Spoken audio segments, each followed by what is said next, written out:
Right, greetings everybody. We're going to now build up from lesson 1 into this series of economics made easy in 40 lessons, and we're going to ramp up to the next stage. Last lesson we looked at the factors of production: land, labour and capital, and we're going to take it a little bit further today and look in detail at what are the limits to production in an economy. So let's put this question down. What are the limits of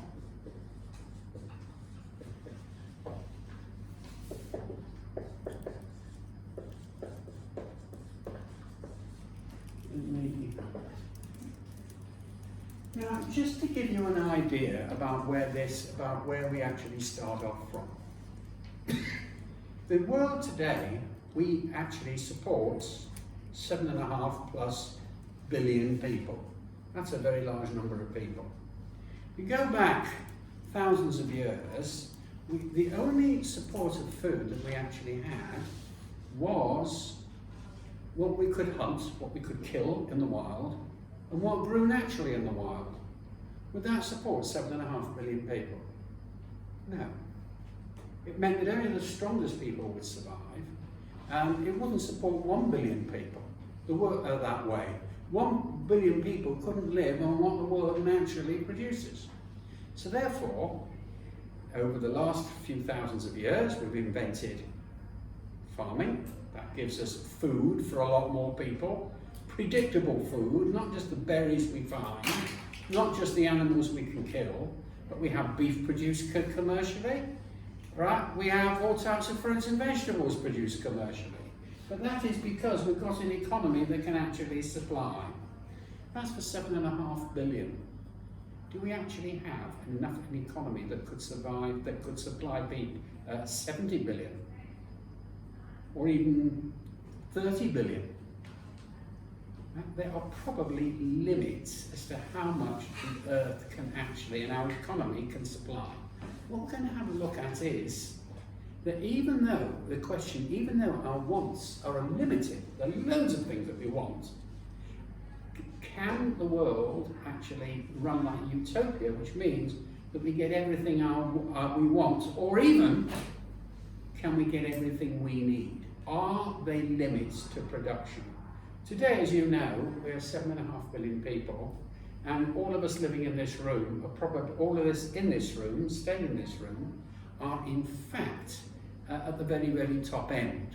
Right? We don't worry about what we've got to eat. We don't worry about getting an education. We don't worry about needs that for other people in the world are pure fantasies. And the question is, if we were trying to extend a good standard of living to everybody, could the world do it? Are there limits to production? That is the question that we're going to be exploring today. And we're going to look at it in a little bit more detail in doing so, because the first thing we're going to have a look at is choice, which we explored last time. Choice. Now, we've got choice on different levels, right? Sometimes you and I have to make a choice. Sometimes the school makes a choice. For example, the staff, like everybody else, all complain that we're not being paid enough. The school could do one of two things if it has slightly extra money. One of the things it could do is it could spend more on improving facilities. Like, for example, it might have more gymnastic equipment, or it might spend more on school trips or things like that. That's one thing it could do. The other thing it could do is it could raise teachers' wages. But it couldn't do both. Or if it does one, right, any improvement in the school might have to go on payments to the teachers and to the staff, or any improvement to the staff might have to go on the range of facilities that we can offer you. But you see that there is a sort of trade-off. And we said last lesson, right, that if the school, for example, decides to spend more money on facilities, what's the opportunity cost? The opportunity cost is, yes? What's the opportunity cost? Anybody? You can raise teachers' wages. Right. Well, they're not going to give teachers an increase in the salaries. Right? That's the opportunity cost. It's not how much it costs to improve the school facilities. Let's say that the school should have an indoor swimming pool constructed. I think a great idea, don't you? An indoor swimming pool. But that might be at the expense of being able to pay the staff properly, right? And to give them an increase in salaries. On the other hand, it might say, right, that we're going to give them an increase in salaries. The opportunity cost would be the swimming pool. Do you see? That is a choice that has to be made at what level? The individual, the organisation, or the government? What level is that? Could you call out? Is the choice being made by the individual? Is it one person that makes that choice? Is it a choice being made by the business? Or is it a choice that's being made by the government? It's the business, right? It's a business choice. So let's have a look at it. Let's sort of build this up. Last lesson we said, right, that the choice always involves, right, or nearly always involves opportunity costs. Remember what we said last lesson, that the opportunity cost is what you have to sacrifice in order to be able to make your choice. So that the school, if it's going to have a swimming pool, is the opportunity cost of being able to pay the staff an extra bonus in wages, which is its next best use that it could use for its resources. And this time, last lesson, we looked at it at the individual level. This lesson, we're going to have a look at it and move it a bit further and say, how does this affect governments? How does this affect businesses? So when we're looking at choices and we're looking at the opportunity cost, right, we've got to have that on three levels.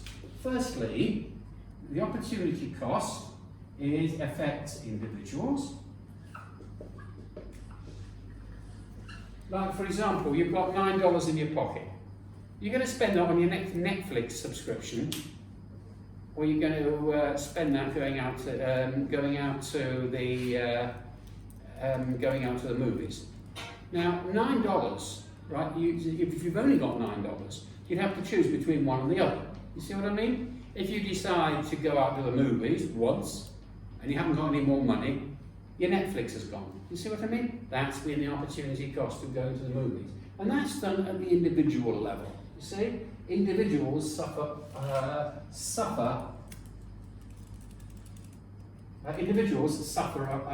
opportunity costs. But in the example we just had, choices can also be made by businesses. Right? And when we're talking about businesses, right, or businesses or companies, is that a school, a business or a company? It's neither, is it? What is it? I believe it's rather a business than a company. It's not, well, it's not a profit business because the school is non-profit. That means that any money that it actually makes, but that has to be invested in the school. It doesn't go into the owner's pocket. The school doesn't have an owner in that sense. So really, we are a non-profit organisation. I would say we run the school like a company, and that we have to present accounts like a company, and we have to show our expenses like a company. So we could say that our example of the school has to make up, the school's got limited resources and it has to make choices, means that the school runs like a company. The third thing are at the national level, which are governments.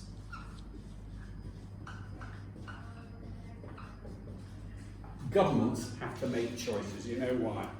Right now, we've got the COVID crisis. Did you know that Netanyahu gave 750 shekels to every adult? Do you know why he did it? Here in Israel, he gave 750 shekels to every single adult a couple of weeks ago, including me. The idea would be that we would spend the money and create jobs for other people. Do you get the idea? And because by spending money, you create jobs. And instead of giving people unemployment benefit, why don't give everybody a bit more money and they go and spend money and they keep the people back at work?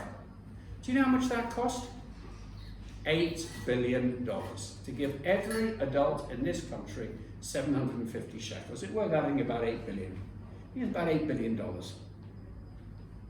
I stand to correction, by about 8 billion. What could he have done with those other 8 billion instead? What could they have done with other 8 billion of public money? Could have improved the schools. What were you going to say? Invested into solving the crisis or a vaccine. Right, you could have actually been very good. You could have actually invented that. You could have invested that into spending more money at the universities to be able to find a vaccine, if that was a possible need. Right? Another thing is you could have improved the roads.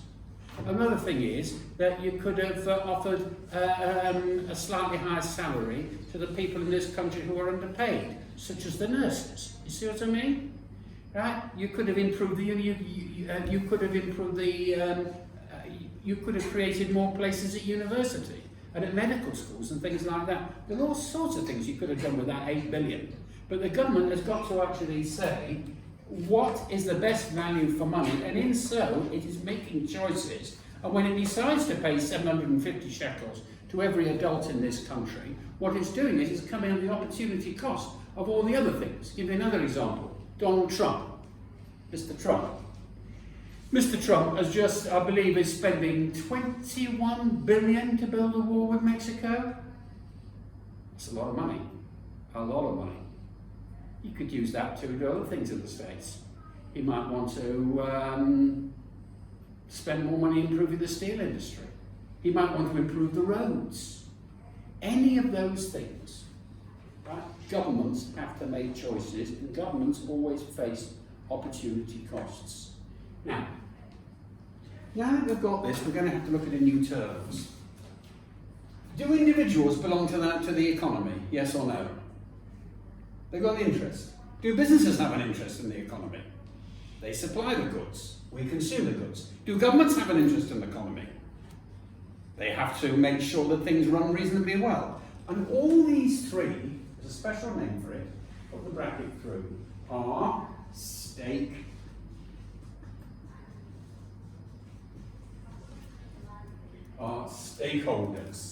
If you are a stakeholder, it means that you have an interest.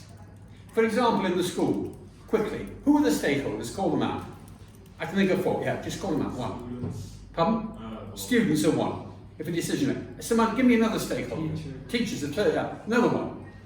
Parents a 3rd. 4. Administration. Those are the 4. So the 4 administration. So the 4 people. So the 4 people who've got stakeholders. The 4 groups rather, not people, who are stakeholders in the school are the students, the teachers, the parents, the administration. I suppose you could say also the maintenance staff. Right? They're also sort of on the payroll. So you could say we've got 5 sets of stakeholders, and very often their interests clash. Right? For example, the cleaners might want to work during socially good hours between 9 and 12. We can't do that because it's during the lessons. They have to work at the socially undesirable hours. See what I mean? So therefore, often the interests of stakeholders in the economy clash. So to summarise the point, right? There's scarcity. Opportunity costs are faced by 3 groups of stakeholders: individuals, businesses, company, and governments. And those indicate the limits to production that the national economy has. Let's now move a bit further. We're going to take this off the board, and we're going to go from choice also to systems which make sure that what we do have is reasonably distributed. So let's take this off. And then we go to systems.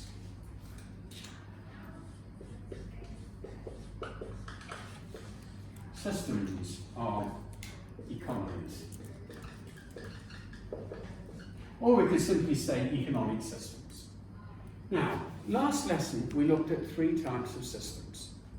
We said that they were mixed economy. We said that they were. We looked very briefly in the last video where we found that some economies are controlled, that the government says what's got to be produced, how much is going to be produced, who's it going to be produced for, and then the other one was market, which is that the government don't intervene, If somebody needs something, or there's a need for a product, and people can see the profit, people will start their own businesses and supply the goods at a price. You get the idea? And then we said that there are sometimes a situation where some goods are provided by the government, for example roads, for example different levels of education and medical care, they are government provided, right? And others are provided by the market, like for example private education, like for example your groceries, like for example meals in a restaurant, taxi rides and so on. These are all these things done privately. So we said that we had three types of economy. We had a controlled economy,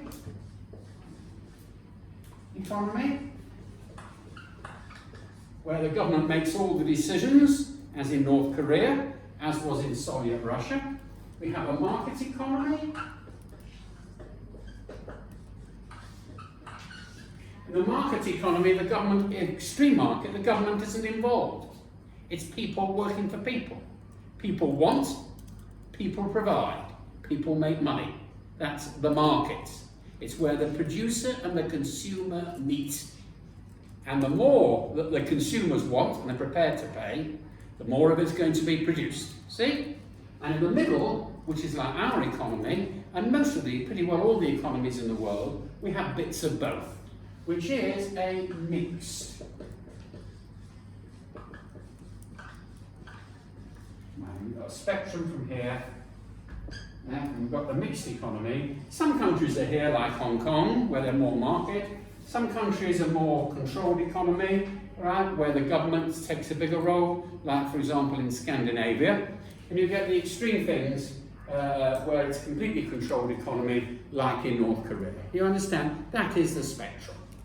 Right? And those are the systems of economics. But the one we have, which we're going to be talking most about, is a mixed economy. For most part in our economy, goods and services are provided by companies. They are not provided directly by the government. Although they're regulated by the government, because people have to pay taxes to the government, and their business taxes, and also the regulations about what can be produced and what can't be produced. But overall, our economy is a mixed economy. Okay, so let's have a look at the question. Generally speaking, if we're dealing with a market economy, the first question, what is produced? And the answer will be, what is most wanted and most profitable? What's most profitable? What's most wanted and what's most profitable? Which generally come to the same thing. That's what is produced. The second thing is, who produces it? In many cases, or it tends to be, people that go into business. And who gets it? For example, we are producing iPhones. Who gets the iPhones? Does everybody get a free iPhone? No, it goes to those who can afford it. Like when it comes to top-end clothes, top-end motor vehicles, top-end vacations, who gets it? It's for those who've got most money. You understand? So in a market economy, right, the economy produces mostly for those that can pay. If you can't pay, tough. Is that true with every good and service? That it goes to those who can pay? No. Not necessarily. Some goods and services are available to people whether they can pay or not. For example, in this country, there is, if you're a citizen of this country, there is a healthcare system where those who can pay more in, those who pay less in. It goes according to your job and how much you're earning. But there is a basic minimum standards that everybody can receive, so that if, God forbid, you get run over and you have to spend 3 weeks in hospital, you're not going to be presented with a bill for $100,000. Okay? That's going to come out of the insurance fund that the law insists that you actually pay money in. And to that degree, that element in this country, in Israel, is part of a controlled economy. Are you all happy about that? Right? So the point of this thing is, what are the limits of productions of the economy, right? Productions it's to do with an interaction of the market and the government priorities, right? And the government and it's the decision depends on A, how much money you have and what you want to spend your money on, and the more money you have, the more choice and the less opportunity costs you will probably suffer. And secondly, certain things that are essential to everything the government picks up. Are we happy about that? Right, now let's go in our last few minutes to see what happens about the limits of production. Can a country produce forever and ever? Does the country have to suffer opportunity costs to the degree that it's not going to solve everybody's problems? Let's have a look at it. And I'm going to introduce you to your first graph in 40 easy lessons of economics. Right. Now, if you notice, if you looked at the economic textbooks, it's diagram after diagram after diagram. The fun is that if you understand a few of them, the rest of them all work out naturally. You can work them out in your head. So we're going to start our journey into diagrams now. And what we're going to have a look at now are what are the limits to production. What are the limits to production of a nation?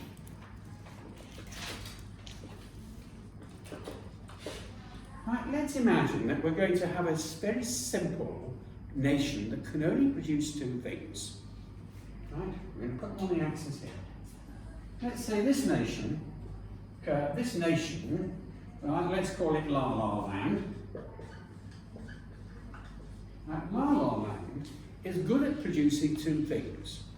One of the things it produces is wine. The other one that it produces is cheese. Yeah? Good wine, good cheese. Now, let's put this wine, right? And let's say you put cheese here. Now, let's pretend that the nation, right, if the nation could produce, let's pretend that it could only produce two things. The way it makes its money is, it puts all its resources in wine and cheese, which is very good at producing. It sells the wine and cheese to the rest of the world.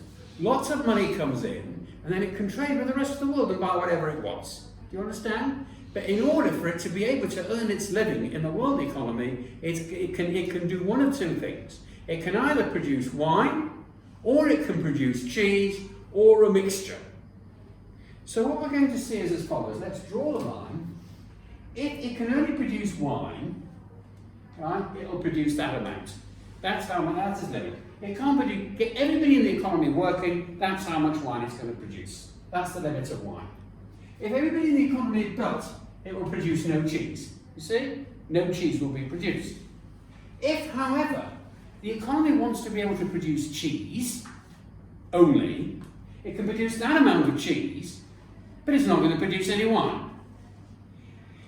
If, however, it wants to specialise in both, and there are reasons why it might be a good idea, perhaps one year the world's not interested in its wine, but very interested in cheese, or perhaps another year the world's not very interested in its cheese, but it likes its wine. It can produce both, but there's going to be a problem. The more wine it produces, what's going to happen to the cheese? More or less? Less. So you're going to get a relationship like this. There you go. That's a typical one. So let's do it in units. Call this 10 units, 0, 10 units there. Okay? If it produces 10 units of wine, it cannot produce that much cheese. It can't produce any cheese. And if it's 10 units of cheese, it can't produce that much wine. We'll say units is how many million tons, okay? So, but if it decides to produce, let's say 8 million, right, it might be able to produce fair amount of cheese. You see, it'll produce quite a lot of cheese. If it produces 4 million here, it might produce 8. Sorry. Do you get the idea? Now, this looks a bit strange, you know why? Because you would expect it to be a straight line, and there's a trade-off. But you know something? Very often, if you do two different things, you can actually get more out of your work than you can if you just do one thing only. For example, if you decide that you've got a day, and you can only work 8 hours a day, and you've got a choice of either spending 8 hours playing football, or 8 hours eight hours studying. If you do 8 hours studying, you can't play football. If you're doing 8 hours playing football, you can't study. But you might well find that if you actually study for 5 hours, you'll still be able to do another 5 hours playing football. You know why? Because you're not over-exhausted. You've done as much as is interesting to you, and then you might find that you've got additional energy that you can actually push the whole thing up to 10. You see what I mean? So that's why it's a good idea for a country to specialise in doing 2 things rather than 1. However, whatever the country decides, there's always a trade-off. Do you see what I mean? Let's take these figures off because they're just going to complicate the issue. Right, just keep it like this. The name, let's say that the country is producing at level A. Is the country doing what it can? Yes or no? Yes, it can, because it's producing this amount of wine, right? It's producing this amount of wine, it's producing this amount of cheese. It can't produce, it can't increase the cheese any further without cutting down the wine. Do you see what I mean? That's at point A. What would happen if it's at point B? Is it producing as well as it can? Yeah. I think it is. What happens if it's at point C? Is it producing as well as it can? Right. So therefore, anywhere along this curve shows a trade-off between wine and cheese, but it's not so important where it is on the curve, right? The point is, as long as it's on that curve, right, the country is doing as well as it can. There is a special name given to this curve, which is called the production possibilities curve. Or possibilities, a better word is frontier. Frontier is the border. You can't cross the border easily. Now let's take one stage. What happens if it's at D? What would you say about that economy? The national economy is performing at D. Perhaps you might, yes? It's not producing the amount of wine or cheese. Right, it's producing this amount of wine, and it's producing that amount of cheese. Now, it could carry on producing a lot more wine without detracting from the cheese, or a lot more cheese than producing the wine. So D is an underperforming economy. What about E? What's going on there? Well, if it wanted to produce at E, it would not be able to produce at E. Do you see what I mean? It wouldn't be able to. But E is outside the frontier. The only way that it could actually produce more is as follows. Well, you tell me. Think of a way that the country might be able to produce at E, even though its frontier is stuck at A, B, C. What do we have to examine? The country's land and labour and capital, which are the factors of production.